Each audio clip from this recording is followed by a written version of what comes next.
నమస్తే. Study in USA ప్రత్యేక కార్యక్రమానికి స్వాగతం.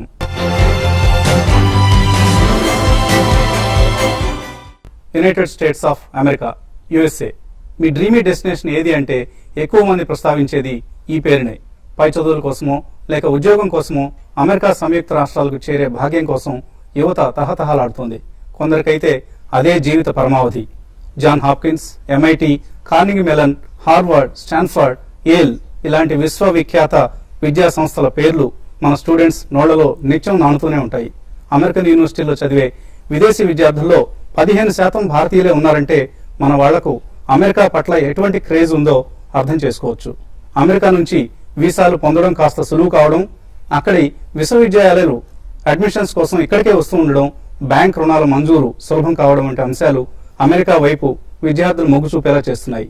ఇక అమెరికన్ విద్యా సంస్థల్లో వచ్చే నెల నుంచి ప్రవేశాలు మొదలు కాబోతున్న సందర్భంగా విద్యార్థులు, వారి తల్లిదండ్రుల్లో వీసాల పట్ల ఉన్న సందేహాలు, సంశయాల నివృత్తి కోసం TV5, మీ అభిమాన న్యూస్ ఛానల్ TV5 నేరుగా యుఎస్ కౌన్సిల్ ప్రతినిధులతో విద్యార్థులు మాట్లాడే అవకాశం కల్పించింది. ఇందుకోసం 4 విశిష్ట అతిథులు TV5 స్టూడియోలో ప్రస్తుతం అంతా ఉన్నారు విద్యార్థులతో మాట్లాడేందుకు. ముందుగా వారిని మీకు పరిచయం చేస్తాను. ఎడ్యుకేషన్ యుఎస్ఏ అడ్వైజర్ శ్రావణి పేరి, యుఎస్ ఇండియా ఎడ్యుకేషన్ ఫౌండేషన్ ప్రతినిధి.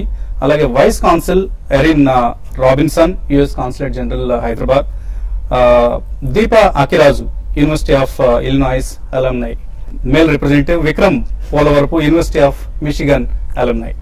So thank you all for coming here. And మనతో ఉన్నారు Malla Reddy college of engineering students and ఇతర US visa aspirants from some of the consulting companies. So ముందుగా I will start with Sravani. US వెళ్ళాలనుకునే students కి మీరు ఎటువంటి advisory services ఇస్తూ ఉంటారు? మేము మా ఫౌండేషన్ పేరు USIEF, వసంత్ గారు చెప్పినట్టు United States India educational foundation. మా ఆఫీస్ యుఎస్ కాన్సులేట్ జనరల్ ఎక్కడైతే ఉందో బేగంపేట్లో అక్కడే ఉంది, అదే ప్రెమైసెస్ లో. We are co-located with in the consulate building. And మా ఎయిమ్ ఏంటంటే స్టూడెంట్స్ కి ఈజీగా హైయర్ ఎడ్యుకేషన్ కోసం యుఎస్ వెళ్ళడానికి ఎలా హెల్ప్ చేయాలో, అప్లికేషన్ ప్రాసెస్ ఎలా చేయాలో, ఏంటి what it entails, A exams తీసుకోవాలో. మీరు చాలా వినే ఉంటారు, GRE, GMAT, IELTS, TOEFL, ఈ స్టాండర్డైజ్ ఎగ్జామ్స్ అన్నీ ఉంటాయి. అవి ఎలా తీసుకోవాలో అలాంటి గైడెన్స్ అంతా మేము ఇస్తూ ఉంటాము. ఇవి ఎలా ఇస్తాము? 2 విధాలుగా ఇస్తాము. ఒకటైతే అడ్వైజింగ్ సెషన్, అది అమెరికన్ కార్నర్ అని యుఎస్ గవర్నమెంట్ మా కోసం ఇక్కడ సెటప్ చేసింది, Saint Francis college of women బేగంపేట్లో. ఎవ్రీ థర్స్డే మా అడ్వైజర్స్ అక్కడికి వెళ్ళి basic orientation session, higher education US లో ఎలా చేయాలి, బేసిక్ ఓరియంటేషన్ సెషన్ ఇచ్చి advisers are open to questions as well. Students వచ్చి మమ్మల్ని ఇండివిజువల్ క్వశ్చన్స్ అడుగుతారు ఎవ్రీ థర్స్డే అక్కడ. ఇంకోటి, మీరు ఫ్రీగా ఈజీగా వచ్చి మాకు if you write in to us 24 hours in advance, we give you an appointment. మా బిల్డింగ్ వచ్చి which is with in the US consulate, మీరు ఇండివిజువల్ అడ్వైజింగ్ సర్వీసెస్ ఒక అడ్వైజర్ ని కలిసి డైరెక్ట్ గా అవైల్ చేయొచ్చు ఈ సర్వీసెస్ ని. అపార్ట్ ఫ్రమ్ దాట్ మా దగ్గర ఒక లైబ్రరీ కూడా ఉంది. అందులో చాలా మంచి రీసోర్సెస్ ఉన్నాయి. GRE, TOEFL, GMAT, SAT preparation material అంతా ఉంది మా దగ్గర. ఫ్రీ ఇంటర్నెట్ సర్వీస్ ఉంది, వాడుకోవచ్చు. ఇవన్నీ కంప్యూటరైజ్ టెస్ట్స్. సో CDs ఉంటాయి మా దగ్గర. ఈ కంప్యూటరైజ్ టెస్ట్స్ ని ఎగ్జాక్ట్లీ అలా ఎలా ఇస్తారో అలాగే ఆ ఫార్మాట్ లోనే ఇవ్వచ్చు మళ్ళీ. అండ్ దెన్ మేము ఆల్సో SOP, రెజ్యూమే ఇవన్నీ ఎలా రాయాలి. SOP అంటే స్టేట్మెంట్ ఆఫ్ పర్పస్, అది ఒక ఇంపార్టెంట్ కాంపోనెంట్ మీ అప్లికేషన్ ప్రాసెస్ లో. అది ఎలా రాయాలి, టిప్స్ అవన్నీ ఇస్తాం మేము. ఇంకోటి ఏం చేస్తామంటే యూనివర్సిటీ రిప్రజెంటేటివ్స్ యుఎస్ నుంచి డైరెక్ట్ గా చాలా సార్లు మా ఆఫీస్ కి వస్తారు. ఆ రిప్రజెంటేటివ్స్ ని మీరు వచ్చి ఒక 10-15 స్టూడెంట్స్ కలుద్దామని అనుకుంటే, వాళ్ళు డైరెక్ట్ గా ఏమైనా క్వశ్చన్స్ యుఎస్ వాళ్ళ యూనివర్సిటీ గురించి అడగాలని అనుకుంటే అలా కూడా ఆపర్చునిటీస్ ఇస్తాం మేము. So, Erin, why should one choose USA for higher studies or education at all? The way that we can help with the visa application process specifically is letting everyone know that there are 4 main qualifications for a student visa. The first one is the most important, which is admission, acceptance to a university in the United States. That comes in form of an I-20, which is a document issued by the university in the United States telling you and telling us that you have admission there. Second, you need to convince the officer that you are prepared for your course of study. This can be anything from your bachelor's degree, from your marks from that, about your project that you did in undergrad. It can be an explanation of why you want to go to this university, an understanding of why you want this degree, what it's supposed to do to help you in your life, in your further, in your career goals or in your life goals. The third qualification is that you have enough money in order to pay for your degree. You'll notice on the I-20 when you get one, there's a section that talks about how much money your degree will cost. It includes tuition fees and living expenses and any other fees that the university might charge. You need to convince the officer at the interview that you have enough money for that. It can come, and it usually does come, from a variety of sources. So it doesn't need to all be sitting in your bank account waiting. It can come from savings. It can come from your parents' income, other family members' income if your brother's going to help, your sister, your uncle, your grandparents. It can come from loans, and it can come from any other source that you might be planning to use to pay for your degree. And finally, you need to convince the officer that you have a credible post-education plan, that you plan to leave the U.S. at the end of your legal status there. So basically, you need to explain to us what you want to do after you get your degree. And those are the four main qualifications. Those are the four qualifications that we always look for students. So the best thing that you can do is think about those and think about how they apply to you. So once you've chosen your university, you've got your I-20, that's when you come to us and you apply based on whichever university you've decided is the best one for you, that most fits your goals and will meet your needs and help you advance your career the way you want it to. Then you will go to our website, you'll make an appointment, you'll actually make 2 appointments, go get your fingerprints taken, and the next day you'll come and do your interview. We recommend you arrive 15 minutes early, but only 15 minutes early. You'll come in, you'll go through security, you get a token, and then you come and do your interview with an officer like me. Remember that your goal is to convince the officer that you're a credible and qualified student, that you've got enough money, and that you have a post-education plan. Please also keep in mind that it is really important that you are honest with the visa officer. There is no right answer to any question we're asking, except maybe what's written on your I-20. So we just want you to tell us your story. You're talking about yourself. So there's no one right answer for every single student. You're telling us why you want to go to a university. Why do you want to go to this university? Why do you want this degree? What are your life goals? So it's really important that you be honest with us, that you think about these things before you come, and that you try to explain them as best you can to the officer. We do also ask that you make sure that any documents you bring reflect the true situation. And just remember those 4 criteria: that you are that you have acceptance to a university, that you are prepared for your course of study, that you have enough money to pay for it, and that you have a plan for what you're going to do after you get your degree. We also have a Facebook page. You're welcome to post your questions there. We answer them year-round, and especially in the summer, every Friday we hold a session where we only answer student visa-related questions. So please find us on the consulate's Facebook page, and we can answer any questions you might have there. And we have with us Deepa Akirazu. అందరిలాగే నాకు కూడా యూఎస్కి వెళ్ళి మంచిగా చదువుకొని higher studies చేసుకొని back వచ్చేసి ఆ experience ఇక్కడ అప్లై చేయాలి అని ఉండేది. నేను ఇంజనీరింగ్ చేశాను కంప్యూటర్ సైన్స్లో. చేశాక masters in computer science apply చేశాను. చేసి నాకు 4-5 యూనివర్సిటీస్లో అడ్మిషన్ వచ్చింది. దాంట్లో నేను యూనివర్సిటీ ఆఫ్ ఇలినాయిస్ స్ప్రింగ్ఫీల్డ్ చూస్ చేసుకున్నాను. అక్కడికి వెళ్ళంగానే నాకు ఫస్ట్ సెమిస్టర్లోనే ఇంటర్న్షిప్ వచ్చేసింది. సో ఆ యూనివర్సిటీ నేను ఎందుకు చూస్ చేసుకున్నానంటే అక్కడ అసిస్టెంట్షిప్ ఇంటర్న్షిప్ ఆపర్చునిటీస్ ఎక్కువ ఉన్నాయి అని చూస్ చేసుకున్నాను. ది మెయిన్ అడ్వాంటేజ్ యుఎస్ లో ఏంటంటే వాళ్ళు నేర్పించే విధానం కోర్సెస్ లో అంతా ప్రాక్టికల్ అప్రోచ్ ఉంటుంది. థియరీతో పాటు ఏం చేసినా ప్రాక్టికల్ గా చూపిస్తారు. సో చాలా ఈజీ, చాలా ఇంపార్టెంట్ ఇప్పుడు స్టూడెంట్స్ నేర్చుకోవాల్సింది. బుక్స్ పట్టుకొని పేజీలు బుక్స్ చదవడం తప్ప అది ఎట్లా అప్లై చేయాలో చాలా మందికి తెలీదు. ఇక్కడ ప్రొఫెసర్స్ ప్రాక్టికల్ గా చూపించే విధానము అదంతా చాలా బాగా నేర్చుకున్నాను నేను. ఇక్కడ చాలా కాన్ఫిడెన్స్ వస్తుంది అనమాట. సో ఆ కాన్ఫిడెన్స్ తో మాస్టర్స్ అయిపోయాక స్టడీస్ వైజ్ కాకుండా కూడా బయట అక్కడ పేరెంట్స్ ఫ్యామిలీ ఎవరు ఉండరు, మనది మనం చూసుకోవాలి. సో చాలా యంగ్ ఏజ్ లో మనకి ఎక్స్పీరియన్స్ వచ్చేస్తుంది, మనని మనం కేర్ తీసుకొని సెల్ఫ్ ఇండిపెండెంట్ గా అయిపోతాం. నేనైతే సజెస్ట్ చేస్తాను ప్రతి స్టూడెంట్ అట్లీస్ట్ అక్కడ సెటిల్ కాకుండా అక్కడ చదువుకొని 1-2 years వర్క్ చేసి రండి, ఆ ఎక్స్పీరియన్స్ ఇక్కడ చాలా యూజ్ అవుతుంది. But affordability is one issue. Affordability sources ఇప్పుడు మెయిన్ మీరు ఎట్లా అంటే అసిస్టెంట్షిప్ ఇంటర్న్షిప్ ఉన్న యూనివర్సిటీస్ చెక్ చేసుకొని ఆ ఆపర్చునిటీస్ యూనివర్సిటీస్ కి వెళ్తే ఫీ వేవ్ అవి అయిపోతే అప్పుడు కష్టం ఏమి ఉండదు. Okay.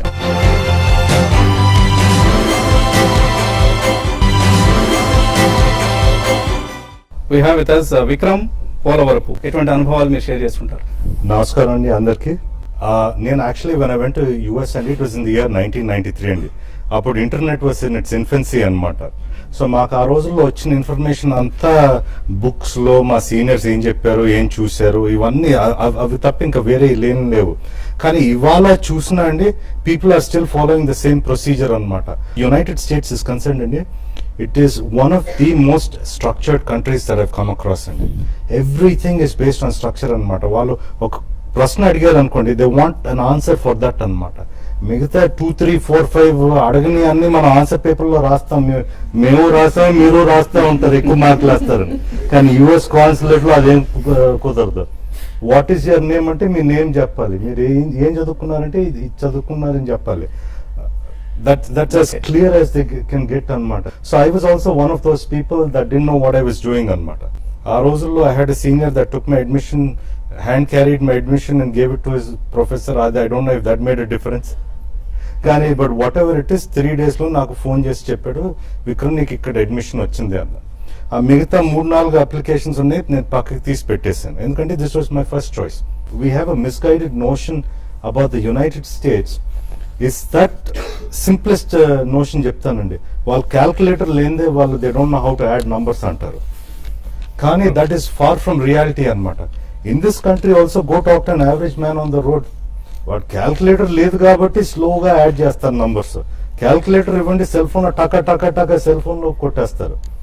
So I had bosses of mind that could calculate faster then I could అనమాట. So that is one fantastic thing. And secondly, everybody is an equal out there. That is how they'll treat you. A professor could have 50 years of experience, 40 years of experience.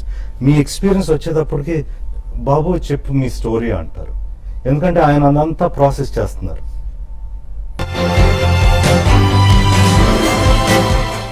చాలా questions వచ్చాయి మనకి.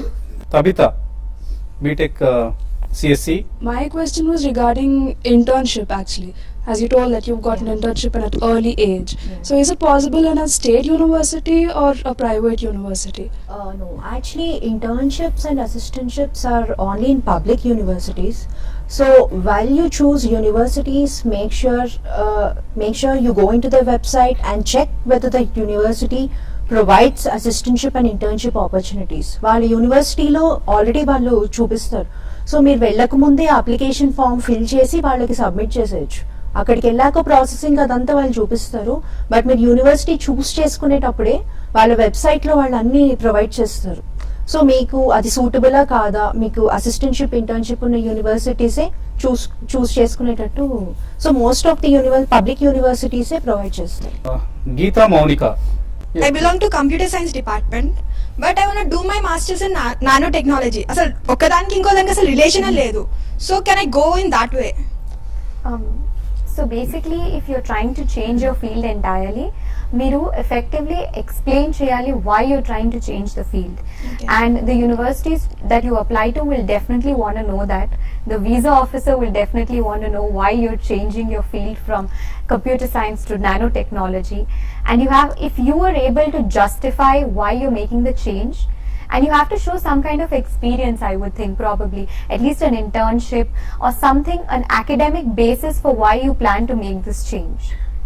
Yeah, just to show that you're capable of handling graduate. In America, graduate level is masters and PhD. They call it graduate level, and bachelor's is undergraduate. So to be able to handle graduate level of education, they want to know your academic background primarily. అఖిలేశ్వరరావు, ఒక semester ఒక కాలేజీలో చదివాము, మళ్ళీ next studies వేరే కాలేజీలో continue చేయొచ్చా లేదా? Definitely transfer చేసుకోవచ్చు, అందులో ప్రాబ్లం ఏం లేదు. కానీ మీరు అక్కడ ఇంటర్నేషనల్ ఆఫీస్ అని ఒక బోర్డు ఉంటుంది, ఒక ఆర్గనైజేషన్, ఎవరైతే మీ I-20 ఇష్యూ చేస్తారో వాళ్ళతో డైరెక్ట్లీ కనెక్ట్ అయ్యి పేపర్ వర్క్ ఉంటుంది, ప్రాసెసింగ్ ఉంటుంది. కానీ మేము యూజువలీ సజెస్ట్ చేయము ఇలా ట్రాన్స్ఫర్ చేయడానికి, ఎందుకంటే మీరు ఇక్కడ నుంచి అంత రీసెర్చ్ చేసి అంత ప్లానింగ్ చేసుకుని అన్ని కోర్సులు చూసి అన్ని వెళ్ళారంటే మీ కరెక్ట్ చాయిస్ చేసి ఉంటారని అనుకుని ఉంటాము. yes, written here, a very good question here. Is there any government recognized website regarding rankings of universities? Ranking అంటే ఎవరు గవర్నమెంట్ బాడీ దాన్ని సర్టిఫై చేయట్లేదు, చెయ్యరు కూడా. కానీ అలమ్నై చాలా ఇంపార్టెంట్ యూనివర్సిటీకి. ఆ యూనివర్సిటీ నుంచి గ్రాడ్యుయేట్ అయిన వాళ్ళు ఇండస్ట్రీలో ఎక్కడున్నారు, ఏ లెవెల్స్, ఏ పొజిషన్స్ లో ఉన్నారు, మీకు డిజైర్డ్ ఫీల్డ్ లో ఆ యూనివర్సిటీ నుంచి గ్రాడ్యుయేట్ అయిన వాళ్ళు ఉన్నారా, వాళ్ళు ఏం చేస్తున్నారు, వాళ్ళ సాలరీ ఎంత, ఇవన్నీ డీటెయిల్స్ యుఎస్ లో ఎవ్రీథింగ్ వెరీ ట్రాన్స్పరెంట్, అన్ని అవైలబుల్ ఉంటాయి. ప్లీజ్ చూసుకోండి ఇవన్నీ. I'm doing my BTech in CAC at the Malareddy College of Engineering and Technology.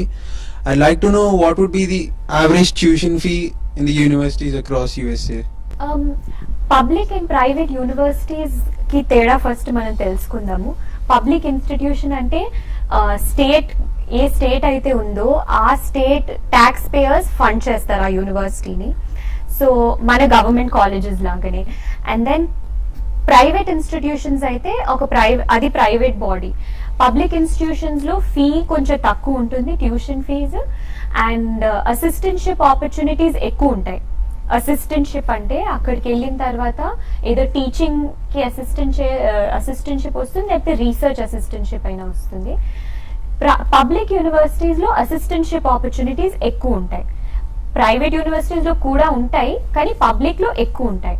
Private institutions లో స్కాలర్షిప్స్, ఫండ్స్, గ్రాంట్స్ ఎక్కువ ఉంటాయి. ఎందుకంటే ఇండివిజువల్, ఒక కంపెనీ వచ్చి స్కాలర్షిప్ ఇస్తుంది, ఒక ఇండివిజువల్ పర్సన్ ఎవరైతే ఆ అలమ్నై ఉన్నారో మేబీ ఆ ప్రైవేట్ యూనివర్సిటీకి వెళ్ళుంటే ఆ యూనివర్సిటీకి ఒక స్కాలర్షిప్ వాళ్ళ పేరు మీద ఉంటుంది. సో అక్కడ ఫీజు అందరికీ ఒకటే. ప్రైవేట్ ఇన్స్టిట్యూషన్స్ లో అందరికీ ఫీజు ఒకటే. పబ్లిక్ ఇన్స్టిట్యూషన్స్ లో ఆ స్టేట్ వాళ్ళకి తక్కువ ఫీజు, ఇంటర్నేషనల్ స్టూడెంట్స్ కి కొంచెం ఎక్కువ ఫీజు, కానీ ప్రైవేట్ యూనివర్సిటీస్ కన్నా public definitely cheaper. The average tuition fee would be a decent range would be somewhere around $20,000 to $50,000. That is the range, and it differs from university to university. The location they are in, whether it's the East Coast or the West Coast and the Midwest, fee changes, but an average between $20,000 to $50,000 per year. Abhishek Kaushik. I am from Malareddy College of Engineering and Technology. I am doing my EC. Sir, all of you, my question is, can we do PhD while doing our MS? Partially. Yeah. If you decide to go there while doing your masters to continue and do a PhD, you can do that as well. But ideally, if you have an idea to do your PhD, and if you are clear about it from now, you can apply directly after 4 years of your BTech. So you should have completed 16 years of education. BA చేసి PhD చేయడం అనేది వాళ్ళు accept చేయరు. BTech చేసిన తర్వాత 16 years of education అయిన తర్వాత you can directly apply for your PhD and get admitted into the PhD program also. And we wish you all the best.